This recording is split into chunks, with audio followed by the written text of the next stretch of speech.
અમરેલીના રાજુલામાં વરસાદે હાઈવેની ખોલી પોલ, ભાવનગર સોમનાથ હાઈવે પર તિરાડો પડતા ચકચાર। પ્રથમ વરસાદમાં 4 ગણા બ્રિજ પર તિરાડો દેખાઈ, નબળી ગુણવત્તાના કામની લોકમુખે ચર્ચાઓ તેજ। અગાઉ પણ આ જ બ્રિજ પર તિરાડો પડ્યાનો વિવાદ હતો। તંત્રએ થીંગણા મારી કામ ચલાવ્યાનો ફરી થયો ખુલાસો। વરસાદે હાઈવેના કામની ગુણવત્તા પર વાકર્યા છે સવાલ। વાહન ચાલકોમાં સુરક્ષાને લઈને ચિંતા વધી। ભાવનગર સોમનાથ હાઈવે ફરી વાદોના કેન્દ્રમાં। હાઈવેના નિર્માણમાં બેદરકારીના આક્ષેપો ફરી ચર્ચામાં।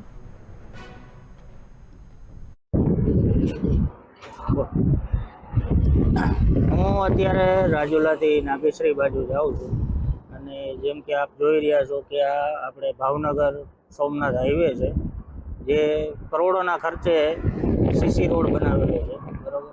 અને હાલ તમે એની અત્યારે આપણે એક જ ચોમાસું થયું એની રોડની હાલત તમે જુઓ કે આની અંદર કેવડી મસ્ત મોટો તિરાડો પડી ગયેલી છે, બરાબર।